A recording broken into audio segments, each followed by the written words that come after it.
We flew.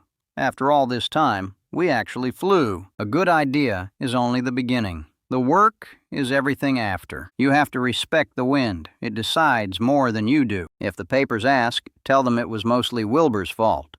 We shook hands and didn't say a word. We didn't have to. Tracks in the sand where she lifted clean off the rail. How high do you suppose she'd climb with a stronger engine? The whole machine felt alive under my hands. Everyone remembers the first step, not the 1,000 before it. We take turns, so neither of us gets too tired to think straight.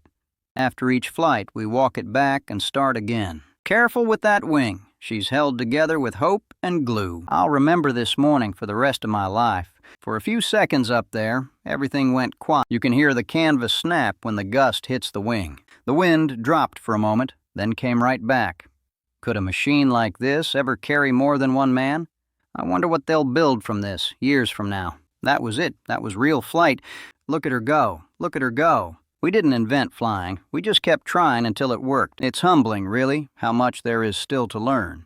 We measure the wind before we ever touch the machine. The propellers spin opposite ways to keep her from twisting. We warm the engine a few minutes before every attempt. They say man wasn't meant to fly. We'll see about that. I've eaten more sand this month than supper. The neighbors think we've gone completely mad, you know. If this doesn't work, at least the sand's soft. Wilbur flipped a coin for who goes first. He lost. I keep thinking about all the people who said it couldn't be done. It's been a long road from that little bicycle show. Whatever happens today, we did it together. There were days I wasn't sure we'd make it this far.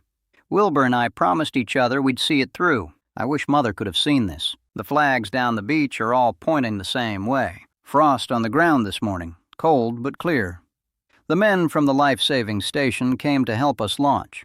You can see the storm clouds building out over the sound. The rails laid out straight into the breeze. There's a crowd of gulls following the wind off the dunes. The sand's firmer down by the water this morning. I'd like to know how far she'd go with a full tank. Could we get more lift out of a longer wing? I keep asking myself how the birds do it so easily. What if we shifted the weight forward just a little? Do you think the wind will hold through the afternoon?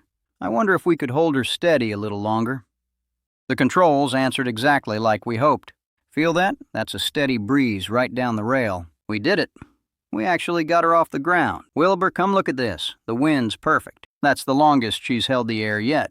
I think she's ready. I really think she's ready. The engine caught on the first pull this morning. She actually lifted that time. Did you see? A few years ago, this was just an idea on paper. It's strange, standing here knowing today might be the day. Every failure taught us a little more than the last one. We've crashed this thing more times than I can count. Father always said to finish what you start. Some nights I wonder if we'll ever really get it right.